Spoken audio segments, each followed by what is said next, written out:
Hi friends, welcome back to my channel. ഇന്ന് രാവിലത്തെ കുറച്ച് വിശേഷങ്ങളുമായിട്ടാണ് കേട്ടോ ഞാൻ വന്നിരിക്കുന്നത്. അപ്പോൾ നമുക്ക് വീഡിയോയിലേക്ക് പോവാം. രാവിലെ പിന്നെ നമ്മളെല്ലാവരും അടുക്കളയിലേക്കാണല്ലോ ആദ്യം വരുന്നത്. അപ്പോൾ ഞാനും അതുപോലെ അടുക്കളയിലെത്തി. ഇന്ന് രാവിലെ മുട്ടക്കറിയും ചപ്പാത്തിയും ഉണ്ടാക്കാമെന്ന് കരുതി. ആദ്യം ചായ ഉണ്ടാക്കിയിട്ടുണ്ടായിരുന്നു, പിന്നെ ചോറ് തിളപ്പിച്ച് റൈസ് കുക്കറിലേക്ക് വെച്ചിട്ടുണ്ടായിരുന്നു. അപ്പോൾ നമുക്ക് മുട്ടക്കറി ഉണ്ടാക്കുന്നത് എങ്ങനെയാണെന്ന് നോക്കാം. അതിനായിട്ട് ചട്ടിയിലേക്ക് എണ്ണ ഒഴിച്ച് കൊടുക്കുക. ഇനി ഇതിലേക്ക് 2 സവാള നീളത്തിലരിഞ്ഞത് ചേർത്ത് നല്ലതുപോലെ ഒന്ന് ഇളക്കി കൊടുക്കാം. സവാള നല്ലതുപോലെ വാടി വന്നിട്ടുണ്ട്. ഇനി ഇതിലേക്ക് ഇഞ്ചിയും വെളുത്തുള്ളിയും ചതച്ചത് ചേർത്ത് കൊടുക്കാം. അതോടൊപ്പം 2 പച്ചമുളക് നീളത്തിൽ കീറിയതും, ഒരു തക്കാളി ചെറുതാക്കി അരിഞ്ഞതും, പിന്നെ കുറച്ച് കറിവേപ്പിലയും ആവശ്യത്തിന് ഉപ്പും ചേർത്ത് ഒന്നുകൂടി നല്ലതുപോലെ ഇളക്കി യോജിപ്പിച്ചെടുക്കാം. അതിനുശേഷം നമ്മൾക്ക് പൊടികൾ ചേർത്ത് കൊടുക്കാം. 2 ടീസ്പൂൺ മുളക് പൊടിയും, 1/2 ടീസ്പൂൺ മഞ്ഞൾപ്പൊടിയും, 1/4 ടീസ്പൂൺ ഗരം മസാലപ്പൊടിയും, കുറച്ച് കുരുമുളക് ചതച്ചതും കൂടി ചേർത്ത് നല്ലതുപോലെ ഒന്ന് ഇളക്കി യോജിപ്പിച്ചെടുക്കാം.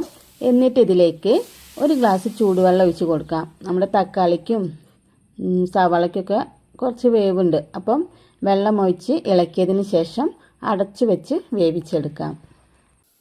സവാളയും തക്കാളിയും എല്ലാം വെന്ത് വന്നിട്ടുണ്ട്. ഇതിലേക്കിനി 2 മുട്ട പൊട്ടിച്ചൊഴിച്ച് കൊടുക്കാം. മുട്ട പൊട്ടിച്ചൊഴിച്ചതിന് ശേഷം ഇളക്കി കൊടുക്കൊന്നും വേണ്ട, നമുക്ക് കുറച്ച് നേരം ഇതൊന്ന് അടച്ചു വെക്കാം. അപ്പോൾ നമുക്ക് അടപ്പൊന്ന് തുറന്നു നോക്കാം. നമ്മുടെ മുട്ട വെന്ത് വന്നിട്ടുണ്ട്. ഇനി ഇതെല്ലാം കൂടി ഒന്ന് ഇളക്കി യോജിപ്പിച്ചെടുക്കാം. അതിനുശേഷം കുറച്ച് മല്ലിച്ചപ്പ് ചേർത്ത് കൊടുക്കാം. നമ്മുടെ മുട്ടക്കറി റെഡിയായി വന്നിട്ടുണ്ട്. ഇനി നമുക്ക് ചപ്പാത്തിയാണ് ഉണ്ടാക്കാനുള്ളത്. മാവ് ഞാൻ നേരത്തെ കുഴച്ച് വെച്ചിട്ടുണ്ടായിരുന്നു. അപ്പോൾ പാൻ അടുപ്പിലേക്ക് വെച്ച് ചൂടായി വരുമ്പോൾ പരത്തി വെച്ചിരിക്കുന്ന ചപ്പാത്തി മാവ് ഇതിലേക്ക് ഇട്ട് കൊടുക്കാം. അതിനുശേഷം 2 ഭാഗം എണ്ണ തടവി കൊടുക്കുന്നുണ്ട്. എന്നിട്ട് തിരിച്ചും മറിച്ചിട്ടൊന്ന് വേവിച്ചെടുക്കാം. ചപ്പാത്തിയെല്ലാം ഞാൻ ചുട്ടെടുത്തു. അതിനുശേഷം ഞാൻ പരിപ്പും ഉരുളക്കിഴങ്ങും തക്കാളിയും കൂടെ കറി വെച്ചിട്ടുണ്ടായിരുന്നു. അത് വീഡിയോയിൽ ഉൾപ്പെടുത്താൻ പറ്റിയില്ല. അപ്പോൾ അത് താളിക്കാനായി ഒരു പാൻ അടുപ്പിലേക്ക് വെച്ച് വെളിച്ചെണ്ണ ഒഴിച്ച് കൊടുക്കുന്നുണ്ട്. ചൂടായി വരുമ്പോൾ കടുകിട്ട് കൊടുക്കാം. പിന്നെ ഒരു ഉണക്കമുളക് പൊട്ടിച്ച് ഇതിലേക്ക് ഇട്ട് കൊടുക്കാം. കറിവേപ്പില ചേർത്ത് കൊടുക്കാം.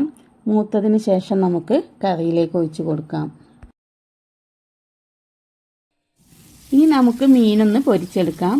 അതിനായിട്ട് ചൂടായ എണ്ണയിലേക്ക് മസാല തേച്ച് വെച്ചിരിക്കുന്ന മീനിട്ട് കൊടുക്കാം. മീൻ ഒരു ഭാഗം വെന്ത് വരുമ്പോൾ മറിച്ചിട്ട് കൊടുക്കാം. ഇത് മറിച്ചിട്ടതിന് ശേഷം ഞാനിവിടെ കുറച്ച് വെളുത്തുള്ളി ചതച്ച് വെച്ചിട്ടുണ്ടായിരുന്നു. അതോടൊപ്പം കുറച്ച് കറിവേപ്പിലയും കൂടെ ഇതിലേക്ക് ചേർത്ത് കൊടുക്കാം.